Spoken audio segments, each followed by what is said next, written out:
Sejam muito bem-vindos. Mais um dia que nós abrimos aqui a nossa sala. Hoje é o dia de número 36 do nosso plano de 365 dias. Preparem-se porque hoje o assunto ele é profundo. De antemão, eu já quero reforçar com vocês o meu compromisso, que é com a palavra.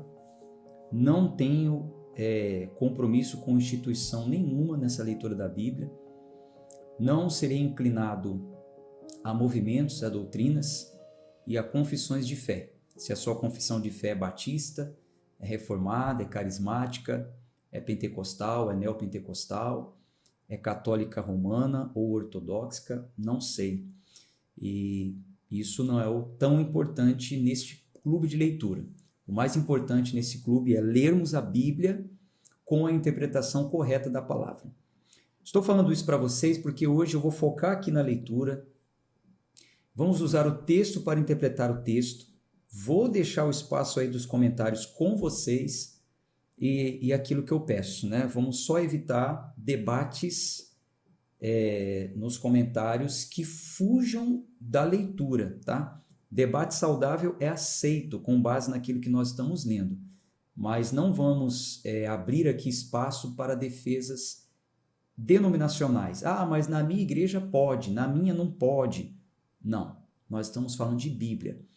E hoje nós vamos ler um capítulo que diverge opiniões, principalmente por alguns que adotaram a sua confissão de fé neopentecostal. Não digo nem o pentecostal raiz, tá? Mas o neo, que aderiu aí a um movimento de fogo, enfim.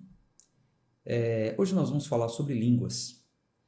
E assim, eu já quero te adiantar que o texto de hoje vai falar sobre um tipo de língua. É claro que existem outras referências. Então, hoje nós vamos falar sobre a que estamos lendo hoje. Mais para frente, nas cartas paulíneas, nós veremos esse assunto a ser tratado de uma outra maneira. Mas o que aconteceu no dia de Pentecoste é o que nós vamos ler hoje e vamos nos ater ao que está escrito na palavra. Tá bom? Vamos fazer nossa oração.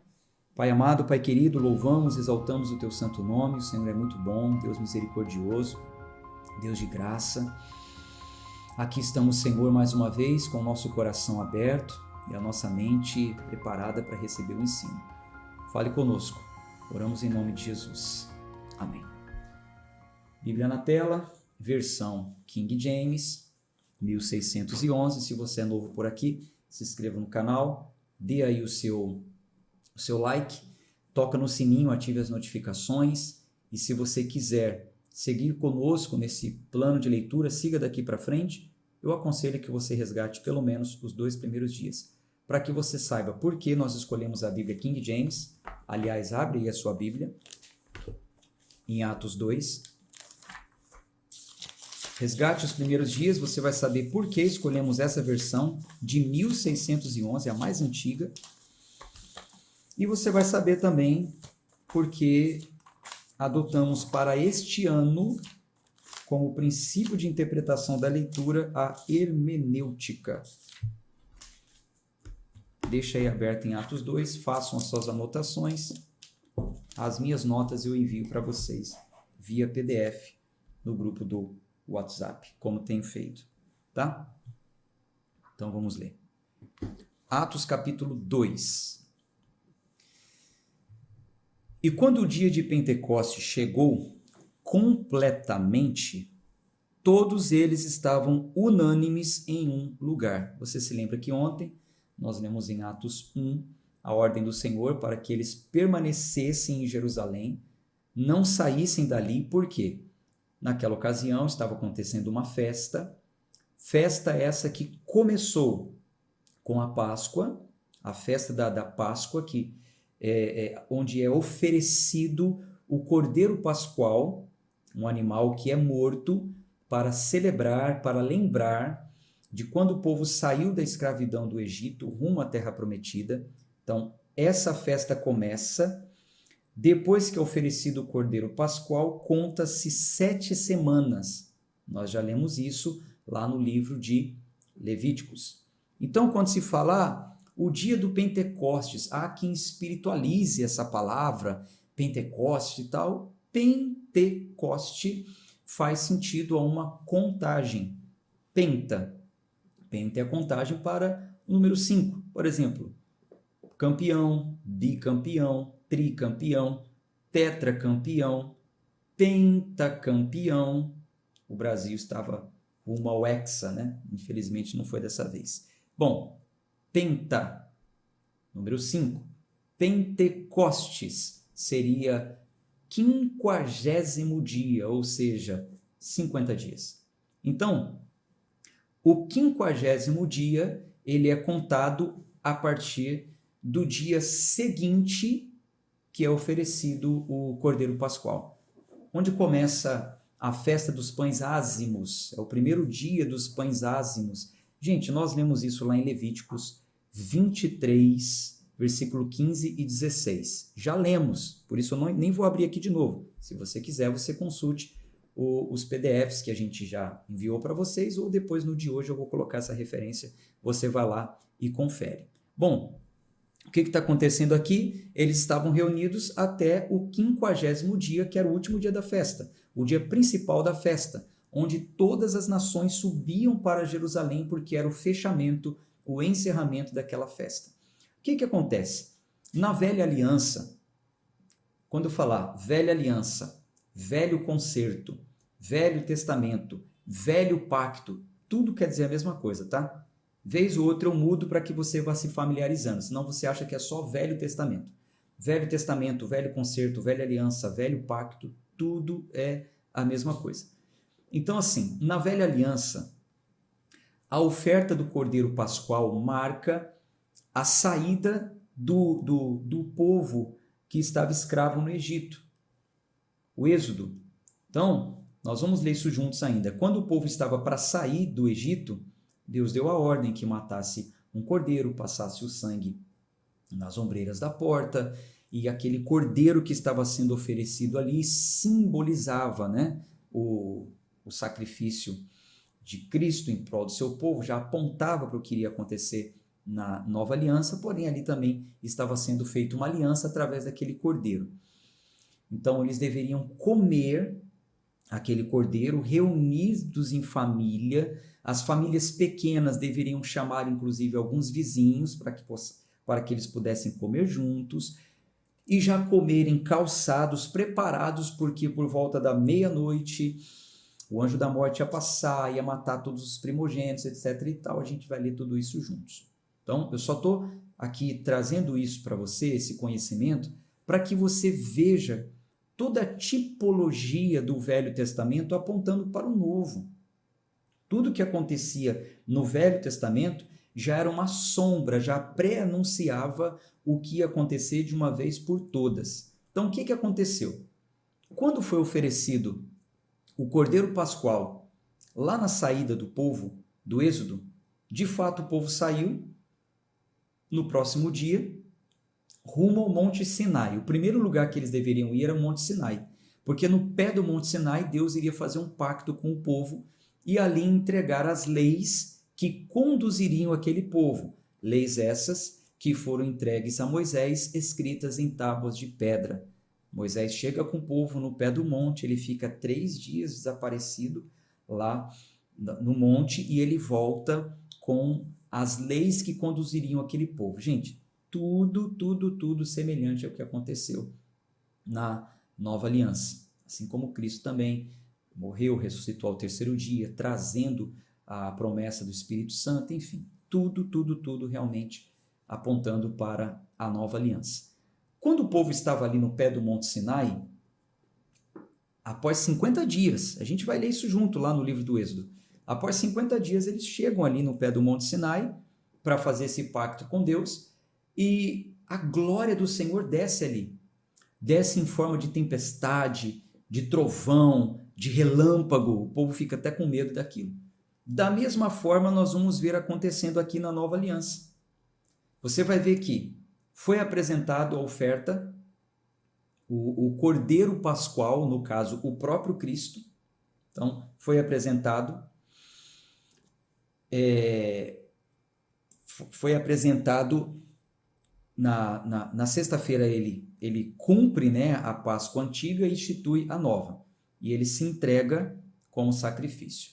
A partir dali começa a contar 50 dias. Então, quando completa os 50 dias, antes disso, Cristo fala, olha, fiquem até que vocês sejam revestidos do alto. Ele não falou que dia que ia acontecer, mas em cumprimento ao que o Velho Testamento já apontava como sombra, era fato que isso teria que acontecer também no dia de número 50, no 50º dia, no dia de Pentecostes. E acontece da mesma forma, uma forma muito semelhante. A gente vai ver aqui que no dia de Pentecostes, assim como a glória desceu lá no pé do Monte Sinai para o povo, aqui a glória do Senhor vai descer para aqueles que estão reunidos ali no cenáculo, e dessa vez vai descer através do Espírito Santo. Se lá no pé do Monte Sinai o povo recebeu as leis que conduziriam, né, que os conduziriam através dos escritos das tábuas de pedra, desta vez o povo também recebeu aquele que os conduziria, mas através do Espírito Santo. O Espírito Santo queria influenciá-lo através da mente e de corações. Seria uma influência direta do agir, do mover do Espírito na mente e no coração do homem, também em cumprimento de promessas. E a gente vai ler muito essas coisas. Deus falando que tiraria o coração de pedra, colocaria um coração de carne, que escreveria as leis não mais em pedra, mas na mente e no coração, enfim. E a gente vê também uma semelhança na simbologia, porque se lá no pé do monte o Espírito desceu, aliás, a glória do Senhor desceu, causando uma tempestade, um vento, trovão, relâmpago no cenáculo também. Nós vamos ler aqui que aconteceu mais ou menos da mesma forma. Vamos ler aqui versículo 2. E de repente veio um som do céu como uma rajada de vento impetuoso e encheu toda a casa onde eles estavam assentados. E lá apareceram a eles línguas divididas como de fogo, e pousou sobre cada um deles. Veja que semelhança, né? Agora atenção ao texto. Atenção ao texto. E todos foram cheios do Espírito Santo e começaram a falar outros idiomas, conforme o Espírito Santo lhes concedia falar. Então, meus queridos irmãos, o que aconteceu, e amigos leitores, o que aconteceu no dia de Pentecoste, relatado aqui em Atos 2, foi: eles receberam o cumprimento da promessa, eles foram cheios do Espírito Santo, e o Espírito Santo deu a eles a capacidade de falar outras línguas. Quais línguas? Línguas idiomáticas. O texto é claro. Eles falaram outros idiomas, e não línguas estranhas, ou a famigerada língua dos anjos, né? A mais famosa. Eles falaram nas línguas dos anjos. Não é o que diz o texto. O que está acontecendo aqui é cumprimento do que Jesus disse, que enviaria o Espírito Santo e que daria a eles a capacidade de cumprir o ID. Jesus falou: fiquem, vocês vão ser minhas testemunhas. Vocês vão por todo canto e vocês vão pregar o evangelho a toda criatura em todo mundo. Só que antes vocês vão precisar ser revestidos de um poder. Como que aqueles homens iriam pregar o evangelho em todo mundo se eles eram galileus? Como que eles iriam falar na língua dos outros povos? Outros idiomas?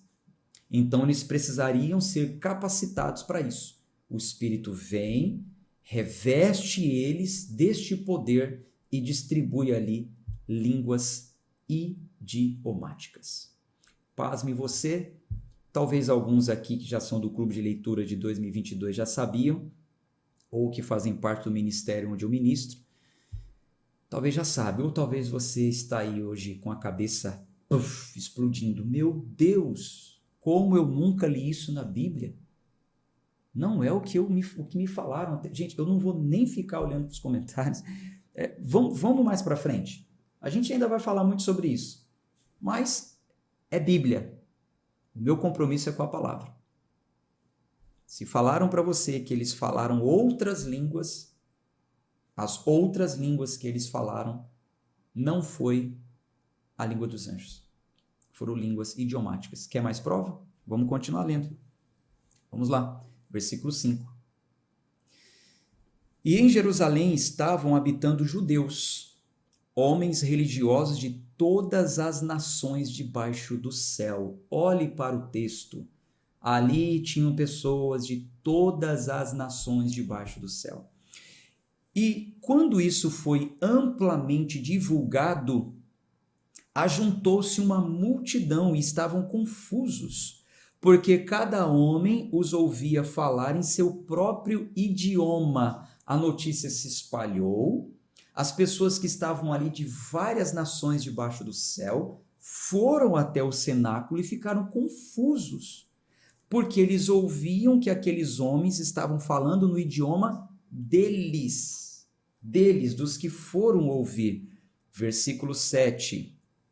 E todos eles estavam atônitos e maravilhavam-se, dizendo uns aos outros: Vede, não são galileus todos estes que falam? Tinham 120 homens ali, tá? Não são galileus todos estes que falam? Como ouvimos cada homem em nosso próprio idioma em que nascemos? Espera aí. Tem 120 galileus ali falando. E cada um de nós aqui fora somos representantes de uma nação. Como que nós ouvimos? Você está ouvindo alguém falar ali o seu idioma de nascimento? Tô ouvindo. Aquele ali está falando a minha língua. É, porque eu estou ouvindo aquele outro falar a minha língua. E o aqui do lado, você está ouvindo alguém falar? Estou ouvindo a minha língua, eu não estou entendendo nada. O que está acontecendo aqui? 120 homens falando, são galileus, todos deveriam estar falando uma língua só, um idioma só, mas cada um aqui consegue ouvir no seu próprio idioma. Foi o que aconteceu ali. Quer mais prova? Vamos continuar. Versículo 9. Partos e medos, elamitas e os que habitam a Mesopotâmia, a Judéia e a Capadócia, o Ponto e a Ásia, a Frígia, a Panfilia, o Egito, as partes da Líbia, junto a Cirene, e os estrangeiros de Roma, judeus e prosélitos, e cretenses, e árabes, todos ouvimos falar em nossos próprios idiomas as obras maravilhosas de Deus. É como se você entrasse em uma sala com 120 brasileiros falando português e de repente cada um começasse a falar. Um fala árabe, o outro fala, enfim, cada um sai falando uma língua aí. E de repente do lado de fora junta um monte de pessoas que são de outras nações e falam: peraí, são todos brasileiros? Só falam português? Como que eu estou ouvindo na minha língua? Aí um japonês está falando a minha língua. Foi isso que aconteceu ali. Essa foi a maravilha que aconteceu em Atos 2. Então aqui fica claro que aqueles 120 que estavam ali reunidos nesse dia eram galileus, o texto é claro, e passaram a falar novas línguas idiomáticas. Falar novos idiomas. Libertador, né? Libertador. Você ler o texto, entender, interpretar e não se deixar ser enganado por nada. Vamos continuar. Versículo 12. E todos se maravilhavam e estavam em dúvida, dizendo uns para os outros: o que significa isso? E outros, zombando, diziam: esses homens devem estar cheios de vinho novo. Mas Pedro, pondo-se em pé com os 11, agora aqui é a primeira pregação. A primeira pregação de Pedro, agora sim, cheio do Espírito Santo. Olha só. Mas pondo-se em pé com os 11, levantou a sua voz e disse: homens da Judéia, e todos vós que habitais em Jerusalém, seja-vos isto conhecido e escutai as minhas palavras, porque estes não estão embriagados, como imaginais, sendo esta a terceira hora do dia. Mas isto é o que foi falado pelo profeta Joel. Aí ele traz uma profecia que já dizia que isso iria acontecer. O que dizia a profecia? E acontecerá nos últimos dias, diz Deus, eu derramarei o meu espírito sobre toda a carne, e os vossos filhos e as vossas filhas profetizarão, e os vossos homens jovens terão visões, e os vossos homens velhos sonharão sonhos. E sobre os meus servos e sobre minhas servas, eu derramarei o meu espírito naqueles dias, e eles profetizarão. E eu mostrarei as maravilhas em cima no céu e sinais embaixo na terra, sangue, fogo e vapor de fumaça. Aí agora vai falar das coisas que vão acontecer para o tempo do fim. Mas até aqui ele está dizendo tudo que se cumpriu. Eles receberam o Espírito foi derramado e eles passaram a falar das maravilhas de Deus. Profetizar é falar as maravilhas de Deus. Então eles passaram a profetizar, falar as maravilhas. O texto é claro aqui em cima, vou voltar mais um pouquinho. Olha só, versículo 11. E cretenses e árabes, todos os ouvimos falar em nossos próprios idiomas as obras maravilhosas de Deus. Não confunda com profetada, com revelação, tá? Então, eles passaram a falar em outros idiomas as obras maravilhosas de Deus, em cumprimento ao que disse ou o que tinha dito o profeta Joel. Bom, e agora já vai falar para o tempo do fim, ó, versículo 20. O sol se tornará em trevas e a lua em sangue, antes que venha o grande e glorioso dia do Senhor. E acontecerá que todo aquele que invocar o nome do Senhor será salvo. Homens de Israel, ouvi estas palavras. Jesus de Nazaré, homem aprovado por Deus entre vós com milagres, maravilhas e sinais, que Deus fez por ele no meio de vós, como também vós sabeis, a este, entregado pelo determinado conselho e presciência de Deus, tornando vós pelas mãos perversas, o crucificastes e o matastes. Quem Deus levantou, tendo soltado as dores da morte, porque não era possível que ele fosse retido por ela. Então está falando de Jesus, né? Se reuniram em conselho, entregaram Jesus, mas pela presciência de Deus, Deus já tinha determinado que assim seria, enfim, mas não foi possível que a morte retesse ele, né? A morte não venceu Jesus. Versículo 25, porque Davi fala a respeito dele, eu via o Senhor sempre diante da minha face, porque ele está à minha destra, para que eu não seja abalado. Por isso o meu coração se regozijou e a minha língua exultou. E além disto, a minha carne também repousará na esperança. Porque tu não deixarás a minha alma no inferno, nem permitirás que o teu santo veja a corrupção. Fizeste-me conhecer os caminhos da vida, encher-me-ás de alegria com o teu semblante. Então ele cita aqui um salmo de Davi, que é o Salmo 16. Salmo 16 é um salmo profético, messiânico. Davi fala sobre Jesus, que a morte não venceu ele não viu corrupção. Então Davi já tinha profetizado que Jesus não sofreria a corrupção da morte. Então o apóstolo Pedro está trazendo aqui em sua mensagem também uma profecia de Davi. Aí ele vai falar aqui, ó, versículo 29.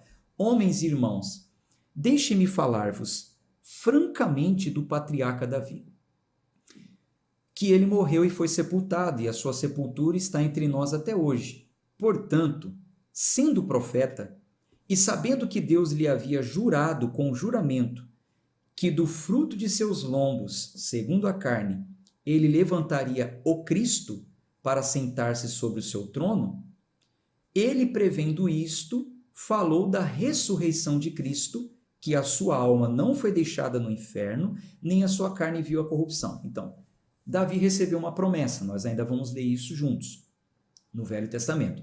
Deus prometeu a Davi que nunca faltaria um rei da linhagem dele no trono de Israel.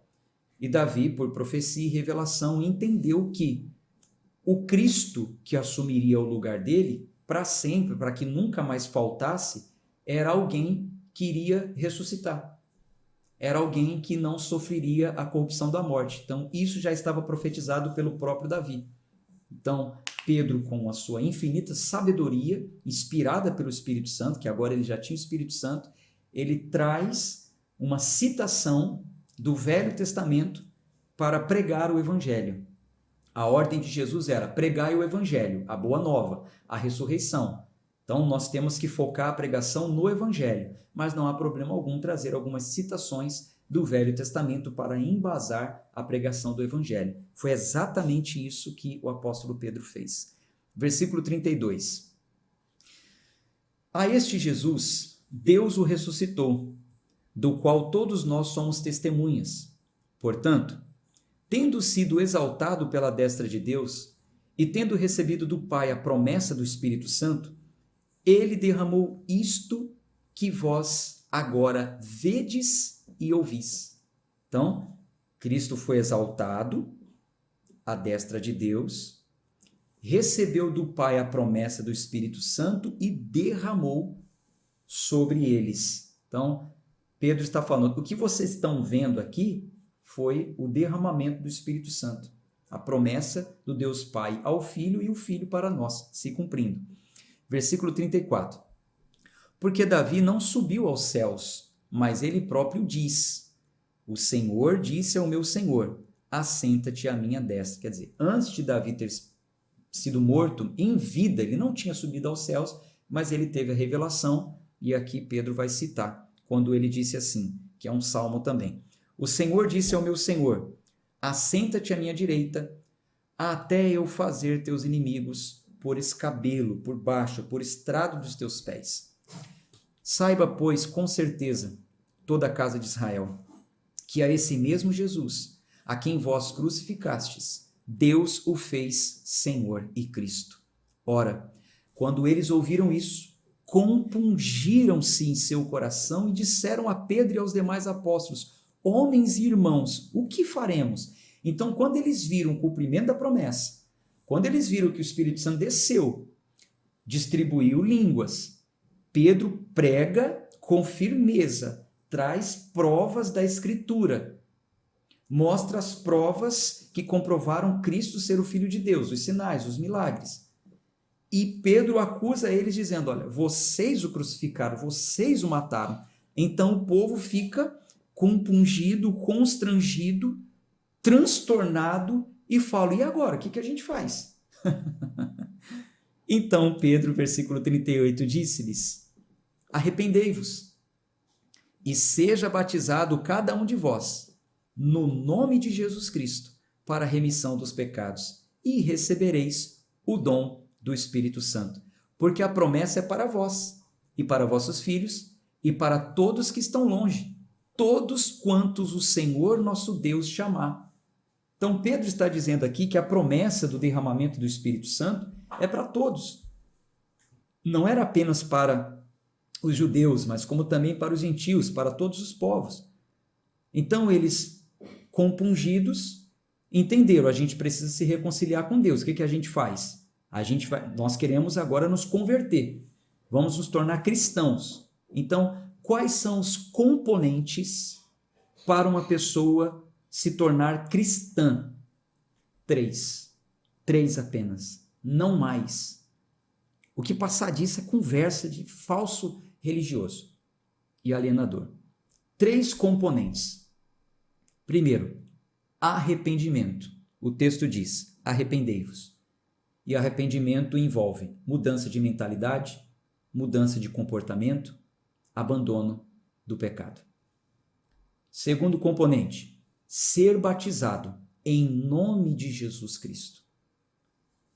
É uma cerimônia pública onde você vai confessar a sua fé em Cristo como Salvador da sua alma, lavando assim os seus pecados, purificando o interior através dessa simbologia que é o batismo nas águas, em nome de Jesus Cristo. No batismo, precisa se confessar que Jesus é o seu Salvador, é uma confissão pública. Terceiro componente, ser batizado com o Espírito Santo.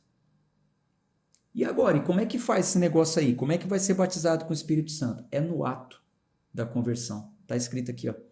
Se arrependam, sejam batizados com o Espírito Santo, para que recebeis a remissão dos pecados e recebereis, olha aí na tela, ó, olha essa bolinha aí na tela, e recebereis, receber o dom do Espírito Santo. Dom vem de Deus, é Ele que dá, a gente não compra.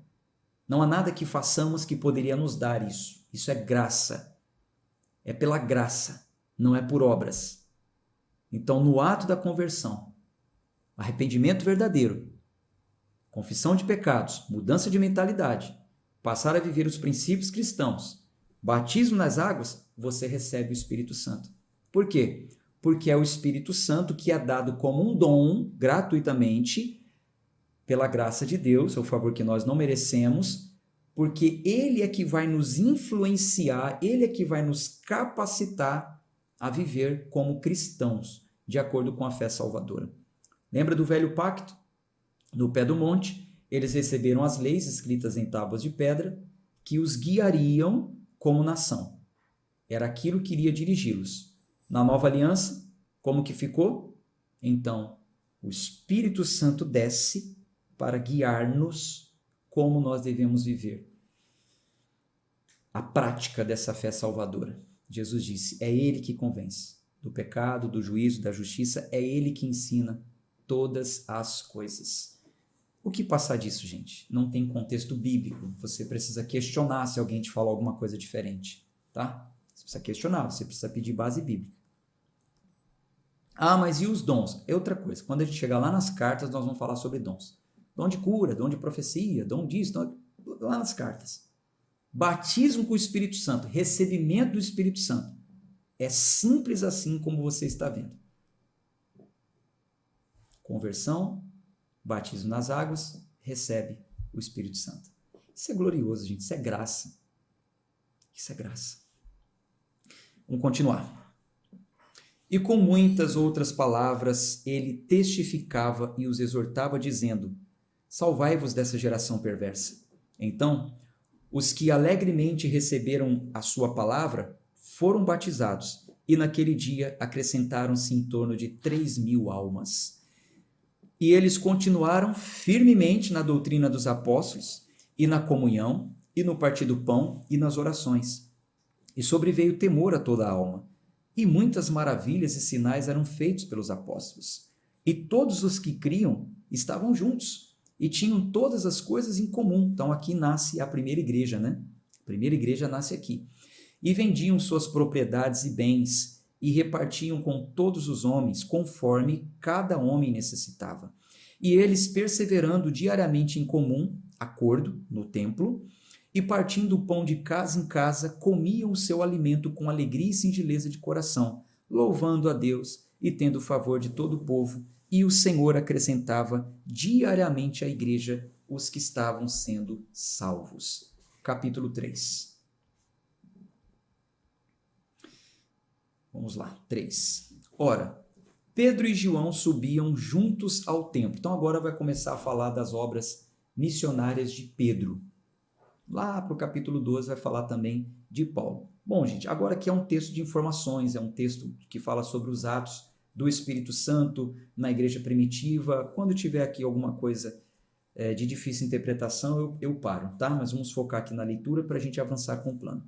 Então Pedro e João subiam juntos ao templo à hora da oração, sendo a hora 9.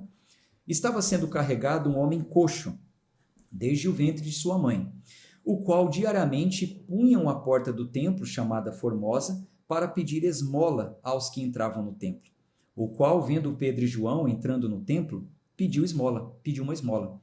E Pedro, fixando os olhos nele, com João, disse, olha para nós. E ele, assentado, atento, esperando receber alguma coisa deles. Então Pedro disse, eu não tenho prata nem ouro, mas o que eu tenho, isto te dou. Em nome de Jesus Cristo de Nazaré, levanta-te e anda.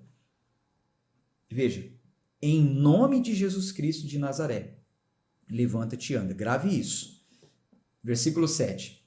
E ele, tomando-o pela mão, E ele, tomando pela mão direita, o levantou. E imediatamente os seus pés e ossos do tornozelo receberam força. E saltando ele, se pôs em pé e andou. E entrou com eles no templo, andando e saltando e louvando a Deus. E todo o povo o viu andando e louvando e todo o povo o viu andando e louvando a Deus. E reconheceram ser ele o que se assentava a pedir esmola à porta formosa do templo. Eles ficaram cheios de admiração e assombro pelo que lhe acontecera. E apegando-se o homem coxo a Pedro e João, todo o povo correu atônito para junto deles, no alpendre chamado de Salomão. Essa porta formosa era a porta de entrada do templo. Em frente à porta de entrada do templo tinha uma cobertura. Alpendre significa uma cobertura sustentada por colunas. Então, eles estavam ali debaixo daquela cobertura que é sustentada por colunas, em frente à porta principal ali do templo de Salomão, e todos correram para lá para ver aquilo que tinha acontecido. Versículo 12. E quando Pedro viu isto, ele respondeu ao povo: homens de Israel, por que vos maravilhais disto? Ou, por que olhais seriamente para nós, como se por nosso próprio poder ou santidade fizemos este homem andar? Gente, isso aqui é um tapa com luva de película na minha cara. Vou falar na minha, vai, para não falar dos outros. Na minha cara. Quando eu achar que só porque eu carrego um título de pastor, eu realizo milagres, eu sou melhor do que qualquer pessoa. Só porque eu tenho santidade, só porque eu trabalho em prol da obra do Senhor, oro, jejuo, fico o dia inteiro na igreja, então eu sou mais santo e por isso que no meu culto vai acontecer milagre. Gente, o apóstolo verdadeiro, tá? Não os que existem hoje, porque os que existem hoje é só uma nomenclatura, né? Nenhum tem autoridade apostólica, como diz a Bíblia, não. Então, um apóstolo de Cristo, ele disse o seguinte: não fico olhando para mim desse jeito, não, achando que é o meu poder ou minha santidade. Não é por minha santidade, nem pelo meu poder. Versículo 13. O Deus de Abraão e de Isaque e de Jacó, o Deus de nossos pais, glorificou seu filho Jesus. Então, ele trouxe Abraão, Isaque e Jacó como referência, mas não ficou o negócio, é o Deus de Abraão. Não.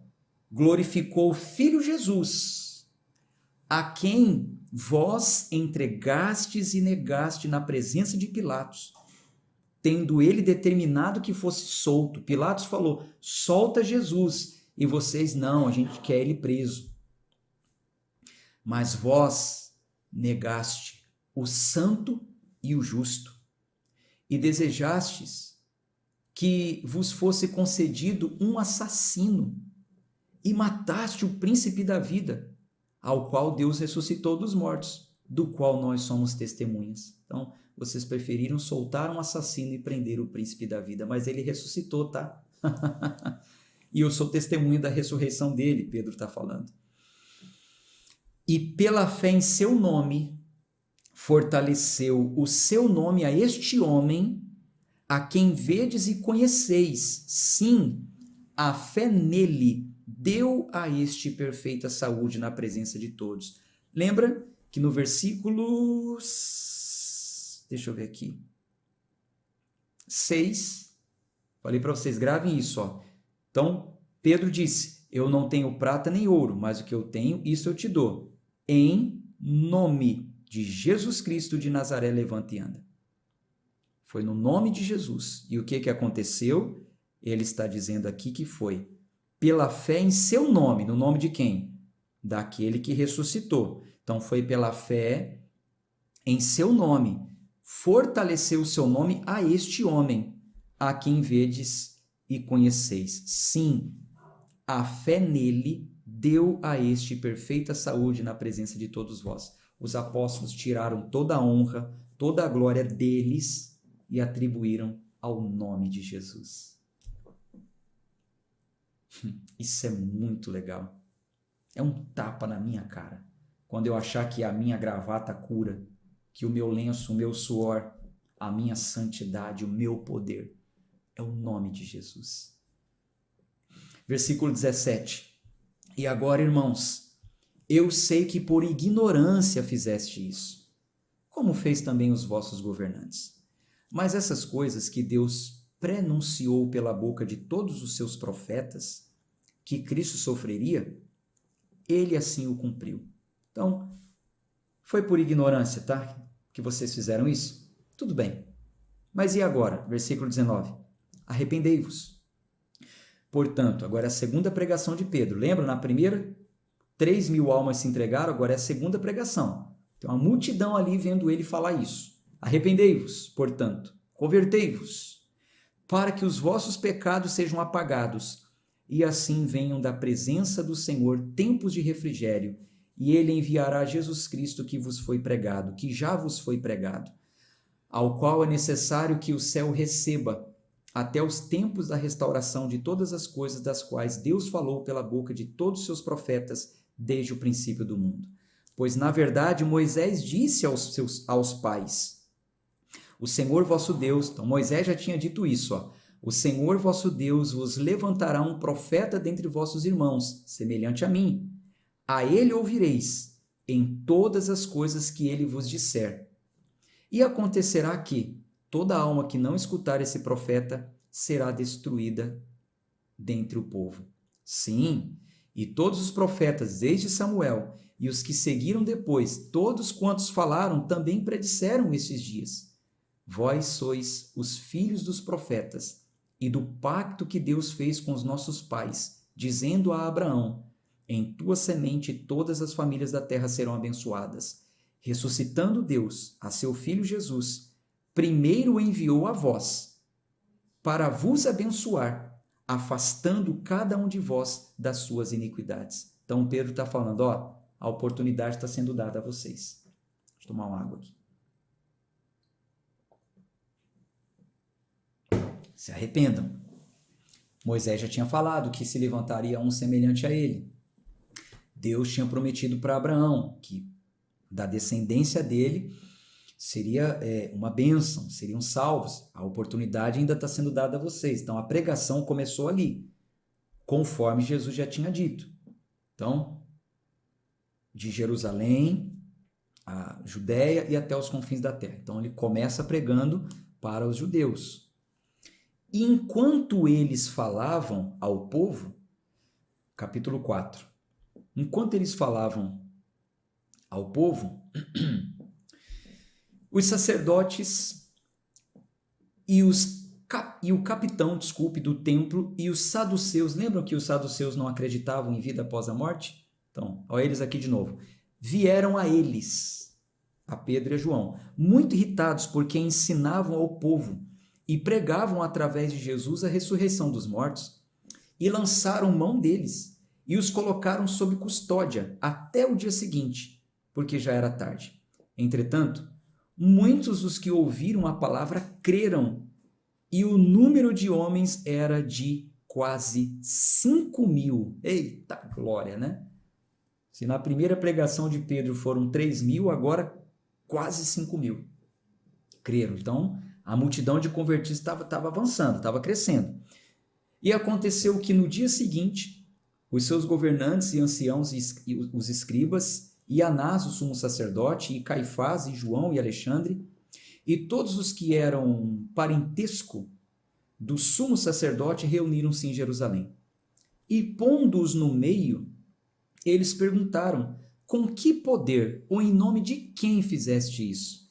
Então Pedro, cheio do Espírito Santo, disse a eles, governantes do povo e anciãos de Israel, se nós hoje somos examinados acerca de uma boa ação feita a um homem enfermo e do modo que ele foi curado, seja do conhecimento de todos vós e de todo o povo de Israel, que em nome de Jesus Cristo de Nazaré, a quem vós crucificastes e a quem Deus ressuscitou dentre os mortos, por ele este homem está em pé diante de vós.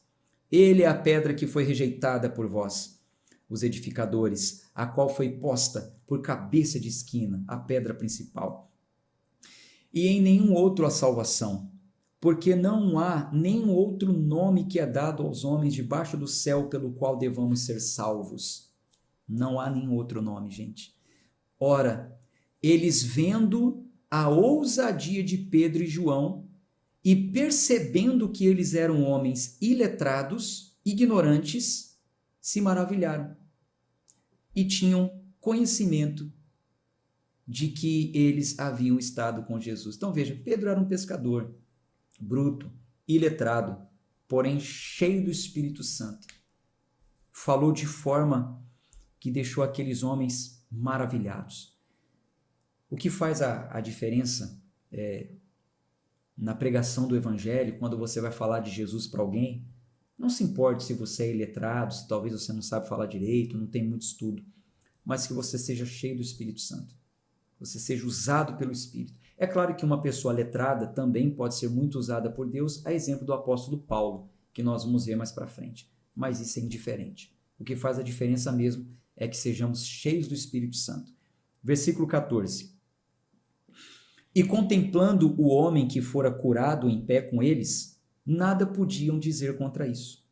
Então eles ordenaram que saíssem do conselho e eles deliberavam entre si, dizendo. Então, falou para Pedro e João, vá lá para fora. E eles ficaram ali conversando. O que faremos a estes homens? Porque certamente um milagre notável feito por eles é manifesto a todos os que habitam em Jerusalém e não podemos negá-lo. Mas para que não se espalhe ainda mais entre o povo, ameacemo-los, para que de agora em diante eles não falem mais nesse nome a nenhum homem.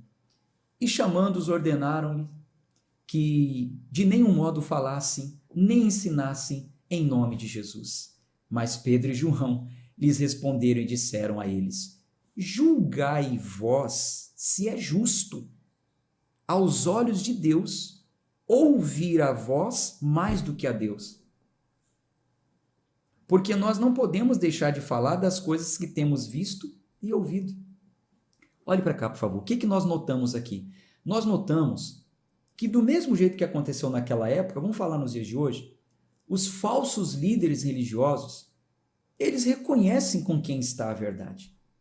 Mas ao invés de se arrependerem e crerem no novo ensino, eles se concentram em uma forma de controlar o avanço do evangelho do reino para não perder o controle das massas, sabe? Da grande massa.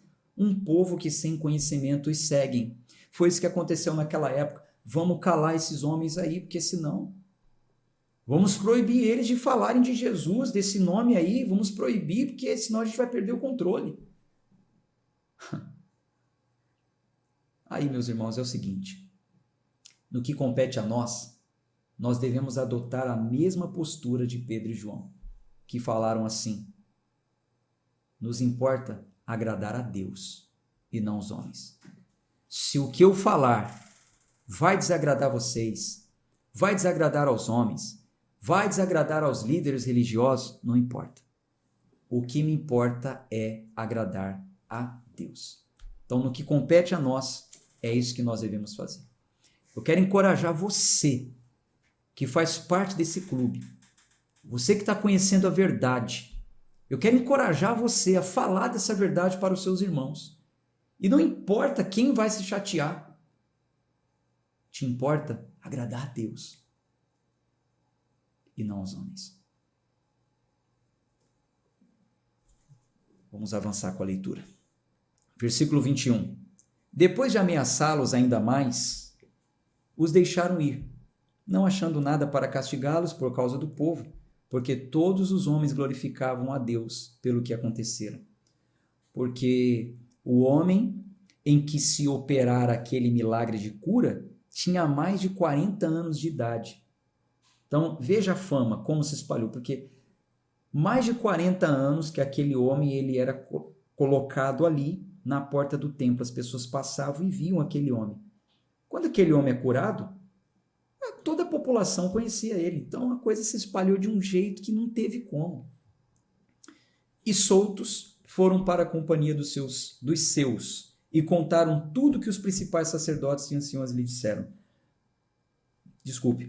E ouvindo eles isso, levantaram a voz a Deus unânimes e disseram: Senhor, tu és o Deus que fizeste o céu e a terra e o mar e tudo que neles há, que pela boca do teu servo Davi disseste, porque os pagãos se enfurecem e os povos imaginam coisas vãs.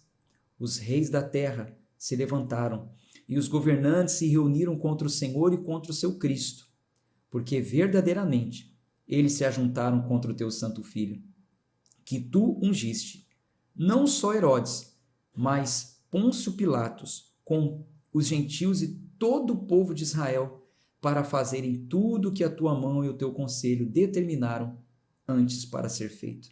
E agora, Senhor, olha para as suas ameaças e concede aos teus servos que falem com toda ousadia a tua palavra.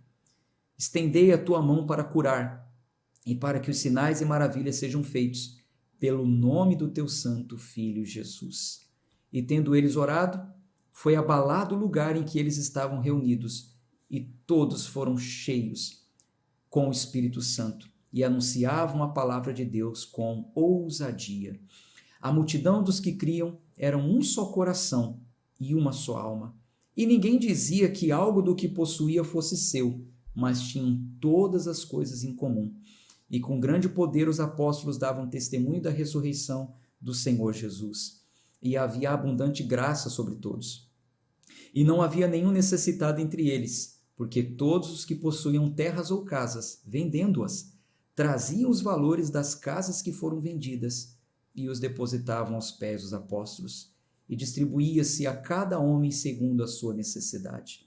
E José, a quem havia sido apelidado de Barnabé, que sendo traduzido filho da consolação, levita, do país de Chipre, possuindo terra, vendeu-a e trouxe o dinheiro e o depositou aos pés dos apóstolos. Muito diferente do contexto de que nós vemos hoje essas coisas acontecendo, né? Quando eles fizeram essas ofertas, eram porque eles viviam em comunidade, tinham tudo em comum, um ajudando o outro. Levava os valores e distribuía, né? Diferente, né, de hoje em dia, quando muitas vezes pedem para crentes ou cristãos ou evangélicos levarem valores com uma conotação de barganha, de troca por bênção, e aquele valor só fica para o dono da igreja, né? Não deveria ter dono uma igreja, né? E aí o dono da igreja faz o que quer, muitas vezes nunca se importando com o irmão que está passando necessidade. A gente vai falar mais sobre isso ainda no decorrer da leitura desse ano. Vai ser muito libertador, tá bom? Gente, um abraço de fé e força, e amanhã a gente se encontra no mesmo horário que você se conecta aí conosco todos os dias. Um abraço de fé e de força.